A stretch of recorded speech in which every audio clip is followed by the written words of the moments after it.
So we have a big announcement today. Do you know what it is? I don't. It's about you. So we're going to be looking for a co-host. Yeah. For just a few months while Jessica's out on maternity leave. And there are a lot of amazing people. Yes. We're going to have some guest hosts from our company from here at New Hopes. We have and Informa, Health and Nutrition. We have some great people, but we want to open it up. Who can fill these shoes? So what are some things that make a good co-host? Now's just where you compliment me. Yes. Yeah. I think beauty, levity, a good sense of snark is always appreciated. Knowing the industry. Knowing our subject matter. Oh, I thought we were just talking about personality traits. Someone who's passionate about the CPG industry, natural and organic products, knows what's up, loves to talk about it, loves to be in great company. Good conversation about industry issues, about food, about policy, about trends. Yes. Can't forget trends. If you're a trend hound, this is for you. I can't wait to see what we get. Yeah. Right? So if you're interested in being a guest host on The Naturalist, make us a video. Yeah, tell us why. Yeah. Little clip, send it to our Instagram, DM it. Okay. I don't know about sliding into my DMs. I hope you still want to co-host with Adrienne. And if you do, please let us know. Like an old lady. So, welcome to The Naturalist. Yes, welcome to The Naturalist. Okay, so on The Naturalist, we talk all things CPG, natural products industry. Thank you so much to our sponsors, Advantage Solutions, A Greener World, Daabon, Lakanto, FrieslandCampina Ingredients. At Daabon, sustainability starts from the soil. For more than a century, Daabon has grown with one mission: to nurture people and planet. Founded in Santa Marta, Colombia, and proudly carried forward by its third generation, Daabon brings sustainable, traceable, and organic palm oil solutions to brands across the world. From the soil to the market, every step reflects our family's commitment to integrity, innovation, and respect for nature. Daabon, the future of palm oil. Advantage Solutions is the leading omnichannel retail solutions agency in North America, connecting CPG brands and retailers to drive sales for less. Advantage leverages its unparalleled insights, expertise, and relationships to help brands and retailers of all sizes generate demand and get products into the hands of consumers wherever they shop. With a passion for serving founders within the natural and organic channel, FDM, a division of Advantage, helps emerging brands break through, grow with the right retailers, build sustainable momentum, and successfully scale. So let's talk about some of the acquisitions, investments that we're seeing. The year's already off to a pretty significant start with all that. Yeah. The big one that I've been thinking a lot about, mainly when I go to the grocery store in the cottage cheese selection, is Good Culture. So Good Culture has gotten a $500 million deal from private equity firm Lakanto, and that's going to help with scaling, with nationwide expansion and continuing to grow that category. And I think that that's good news for cottage cheese lovers everywhere. I love Good Culture. I buy 5 of them every time I see it in the grocery store because it is scarce, let me tell you. Totally. Yeah. And I almost feel like our first episode of last year, we were talking about cottage. I feel like we were right? too. Like this feels like, so there's been a lot of attention on that category and dairy, which we've talked about a ton. And then another thing that we just saw in that space is that iHerb acquired Vitacost in order to accelerate its U.S. business. So iHerb is a global health retailer and it has acquired Vitacost from Kroger. Yeah. So that's an interesting one. And I'll be curious to see what this does to that online retailer's footprint. Well, we did talk a little bit about just from an NBJ article that came out recently, just the post-Ozempic economy and how investors are really betting on food tech. Yeah. And I think the big thing there is really seeing that there's a lot of capital flowing into metabolic health and these adjacent, these like GLP-1 adjacent categories. So this, of course, was something that we talked about a ton over the course of last year, which was just the impact that GLP-1 pharmaceutical drugs were going to have on the dietary supplement and nutrition industry. And there are all of these products that support consumers on their weight loss journey, whether they are taking GLP-1s or looking for alternatives.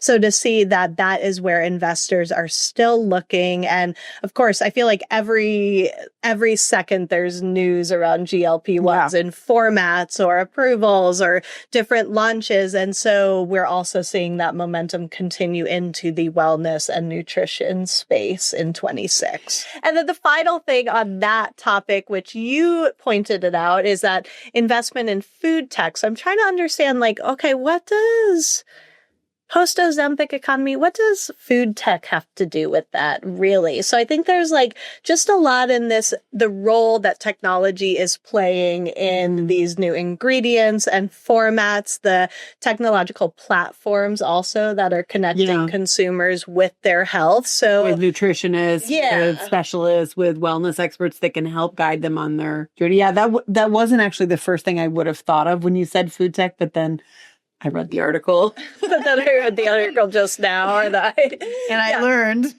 So, so we have a great piece about this from Nutrition Business Journal on newhope.com. Check it out. It's called The Post-Ozempic Economy Investors Bet on Food Tech.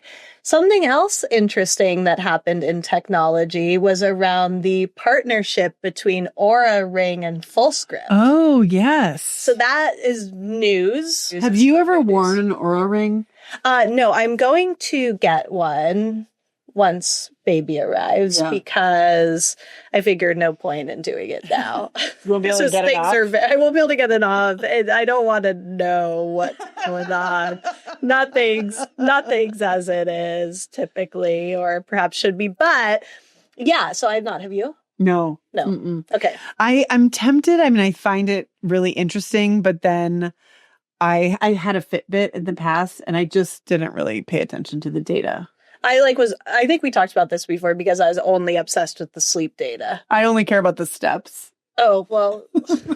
That's like what, I had this machine that tracks this incredible data on my finger, all the stuff that I could be looking at. Yeah. And maybe I'm like you now. I just don't want to know. Don't want to know. Okay. Well, many consumers want to know. So, as they should. So personalization and diagnostics and wearables and all of this whole space is just blowing up, continue to blow up. And I really think this is interesting about this partnership. So basically practitioners across the country, or maybe I guess a lot of the practitioners that are using Fullscript. So I've used Fullscript when I go to a practitioner of some kind and then they recommend supplements or products that you should use to support your health. Oh, interesting. Okay. Yeah. You've never used Fullscript before? So I guess it's positioned as a leading platform for whole person care. But a lot of practitioners are using it to just customize the supplement and nutrition regimens for their patients. So let me just make sure I get this right. So the collaboration allows healthcare providers to access Oura's data, sleep, recovery, and activity metrics alongside lab results. So you're getting your blood tested, you're doing all these different things at the lab. It's going to take those results. Then it's going to take the real life, everyday metrics that Oura is tracking, combine those, and I think get a much more comprehensive view of patient health. I also feel like this is why the Practitioner channel is such a big channel for dietary supplement companies, because now consumers are going to find, and patients will find, that they have just more holistic care in that space. Yeah. So huge opportunity for dietary supplements. We've certainly seen the Practitioner channel be one that we're focused on. NBJ reports on it. NBJ has a whole practitioner report that you can check out. But I just think, big strides in healthcare in this country. Today's episode is brought to you by Lakanto, a brand on a mission to bring chi to life. Founded 30 years ago in Japan, Lakanto's story began with Shota Saraya, a successful entrepreneur with a sweet tooth who was diagnosed with diabetes. Refusing to give up life's sweetness, he and his team developed the modern monk fruit extraction process, creating the world's first monk fruit sweetener. Today, Lakanto offers 0 and reduced sugar sweeteners, syrups, baking mixes, and ready-to-eat snacks, all designed to help people enjoy sweetness as part of a more balanced, intentional way of eating. With a commitment to clean, quality ingredients, the brand inspires people to eat well, live well, and enjoy the sweet life. This episode is brought to you by A Greener World. Shoppers today want to know how their food is really produced. A Greener World connects mindful consumers, farmers, and brands through meaningful and transparent sustainability certifications. AGW certified producers offer a reliable supply of sustainable, ethical products that consumers trust, helping you meet consumer demand while making a difference for the welfare of our planet, animals, and people. Learn about our certifications and how to source AGW certified products at agreenerworld.org. I would love to see this kind of whole body holistic wellness practice, or this demand from consumers, make its way into traditional healthcare systems, because I think our healthcare system, and I mean, obviously there are wonderful physicians that do that, but our healthcare system is so focused on disease and not prevention. And I think that whole holistic, that piece by piece looking at your body, the holistic view would be incredible if that made its way into traditional. Yeah, I completely agree. And data, right? Like science and data, yeah. And the role of data in product recommendations is really important. We talked about this for last year's State of Natural. Mm-hmm. This year's State of Natural, you can catch this one on stage moderating one of our panels. But Healthspan and personalization was a huge theme that we brought up on this big stage at Expo West. But the big question we posed on that big stage. Stop saying big stage. I'm going to need to get an Oura Ring to track my stress. Yes, you will. Heart rate up there.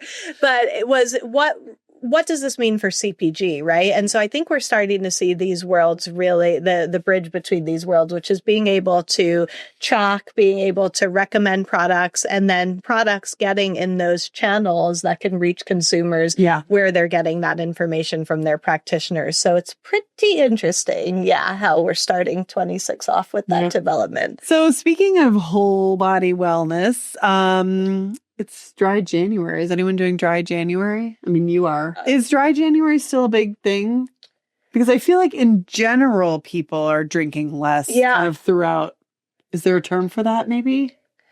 Intermittent sobriety is what I heard. I just saw this where it's like people are just like, okay, drinking, as you said, drinking less, right? Like Americans are drinking less, but then having these periods of like full on, like just no alcohol and I'm gonna do my thing. So it's actually more of like the novelty is drinking versus I feel like for so long in this country, it was like, oh, I'm going out today, but I'm not drinking. Like people would have to like say that because it was always assumed that if you were going out, being social, doing something out in the world, you were drinking. And now it's flipped to where like, if you are someone who still consumes alcohol, it is rare, right? So there's like these long stretches of time. So I don't know if dry January is still as popular because I think people are just drier. Since I moved to the States, I actually think I drink more at home than when I go out because I'm not used to having to drive. Oh. So when I go out, I don't drink because I'm so nervous about driving. But when I'm home, I'm like, let's open some wine. Well, good decision. Yeah, thank you.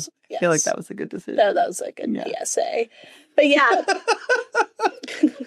No, I just was asking because I didn't, we have noticed over the course of the year with product launches and of course in the Next D Awards, just some shifts in the non-alcoholic beverage category. Yeah. And, we've talked about this before about how a lot of these brands that were, going right into mocktails and were producing these sometimes very delicious, but sometimes very sugary substitutes for alcohol, but they weren't offering consumers other benefits. So, now we're of course seeing a lot more functional products that don't maybe have that sugary feel, but that give you other benefits instead of alcohol. Yeah. And we, of course, like to talk about the NA category and the functional beverage category, so much still happening there. But I'm really curious, like if we were to think 5, 10, 20 years down the road, but just to think about how companies will be serving a totally new consumer that maybe if we continue on this trajectory, that these are consumers that aren't going to be habitual drinkers, right? So the whole market was created serving consumers that were looking for a replacement for alcohol. But is there a future where many consumers never even drank to begin with? And that's where these functional benefits will continue to shine, I think. What is this doing for my health as opposed to what's something that I can drink that's reminiscent of a Manhattan or of a microbrew I love? Well, not to mention that I've heard from a lot of younger people that, like you said, they don't need to emulate these cocktails that already existed, but also that those drinks are really expensive. Yeah. So ordering a mocktail at a bar or buying a 6-pack of, very close to a Moscow Mule, but without alcohol is expensive. $15. So like some of these zero proof spirits at restaurants are like $15, $20. So if you're going to be looking for an alternative or something, a beverage that you're going to be paying money for, let's get those functional benefits out of it. Yeah. The reason I thought of this is because we were talking a little bit about the new food pyramid. Yes. And you were just saying that the new alcohol recommendations are not very vague. It's so interesting because, I guess we could jump into that, right? And that's quite the segue because that aspect of the new pyramid got less specific, whereas other aspects got much more specific. And there's a lot to unpack there, and there's a lot of strong feelings around the new pyramid. But if you look at that piece, I do think that's pretty fascinating, that alcohol, it sort of downplays that no amount of alcohol is safe, which of course science has increasingly shown no amount of alcohol is safe, but then also doesn't, I think it was before, like two drinks for women and 3 or 4 for whatever it was. It was specific in the past. Now it is less specific. But that, of course, is just one piece of this big change. So I've been very fascinated by this change because I look at it like with some of the trends that we're talking about as a conscious products industry. Of course, there's some overlap, some interesting overlap, but then also really looking at some of the criticisms and just trying to unpack all of it. So let's break it down. Can we break it down? We can try. The big differences here? I've been calling this the keto pyramid. Let's break it down. I don't know how I feel. Let's summarize some of the changes. Yeah. Okay, let's talk about protein. Okay. Which we talk about a lot. This is what I'm saying, though. A lot of the things that you've heard on The Naturalist are coming up because we're in the nutrition, health and wellness nutrition space. So protein, that's a big change. Now, the new pyramid just introduced, a few weeks ago now, increased the focus on protein with a narrower range. So now it says that 20 to 30% of daily calories and specific body weight based recommendations come with that. So I think it's like 0.5 to 0.7-ish grams per pound. So protein is now central to the diet. What was it before? Bigger range before, but just a lower minimum. Yes, bigger range, lower minimum. Now it's like increasing. So interesting, getting a little more specific, increasing the lower limit. Well, and also what I think is interesting about the food pyramid before is that, if you look at the new one, at the very top, you've got a steak, some cheese, like some hamburger and a turkey, and then milk. But on the previous pyramid, it really distinguished between which kinds of fats. It had meats in one place, and then it was showing healthier fats like fish, dairy. Those were on a different level. So it was really distinguishing between the types of fat. And I think also calling out plant-based sources of fat like nuts and seeds. Yeah. So I'm not really seeing that on the new one. I guess there's an avocado. And I mean, honestly, conversations around fat have gotten so complicated, right? Like tallow, we would have never talked about that as a healthy ingredient for a diet until recently. So I think that does reflect some of the blurring of lines of what is a healthy fat in today's diet. But when it comes to fat, we did see an increase in the upper limit in the new pyramid and increasing that from before it was 20 to 35% was the previous guideline. Now it's 30 to 40%. So again, getting narrower and increasing. So yeah. And then carbs, that's a big change in this one. Before, the previous guidelines were recommending 45 to 65% of your diet be carbs big shift, 30 to 40% on this one. So there are definitely changes, because you had brought up some of the criticism is like, it's actually a lot the same. And this is just a visual shift. So we were trying to, right before recording this, be like, okay, well, let's fact check that assessment a little bit, look at it. And what we found is that there actually are some pretty significant changes, like them or not. I mean, I just feel really sad for whole grains. I can't get over it. I mean, I think that the question here will always be okay. I guarantee. Here I think the question is that, the emphasis should be on highly processed. We talk about like highly processed, bleached, whatever, simple carbohydrate grains. Right. But whole grains are the backbone of, we see them in the Mediterranean diet. Really good bread, delicious grains. Just I feel sorry for them down there. It makes me sad. Yeah, and I think it's just understanding what percentage of your diet they should make up. And this shift obviously decreases emphasis on whole grains. But we can still have delicious breads and whole grains. Well, and I have risotto in my lunch today. Exactly. Yeah, no protein in that. So a little cheese. So a lot of these conversations will come up at Expo West, of course, because it relates to food, nutrition, the future of food. One of those keynotes is Dr. Jessica Knurick. Yeah.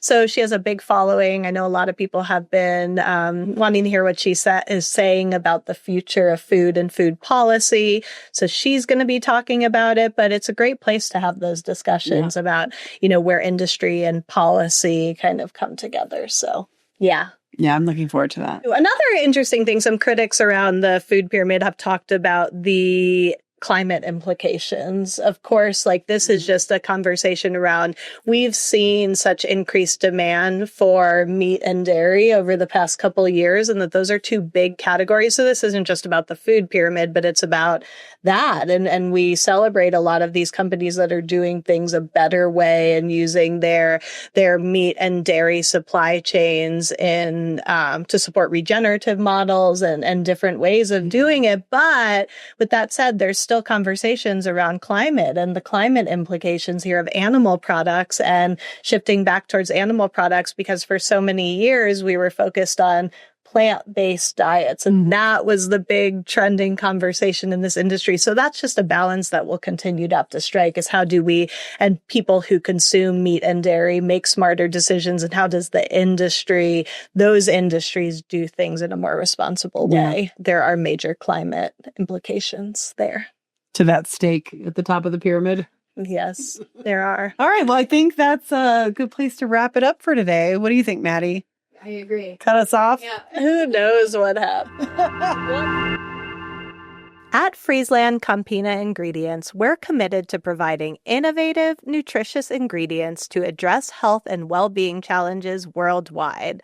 Our mission is to supply the right ingredients to food and beverage brands, working with them to create highly nutritious and sustainable applications to help people get the most out of life, always.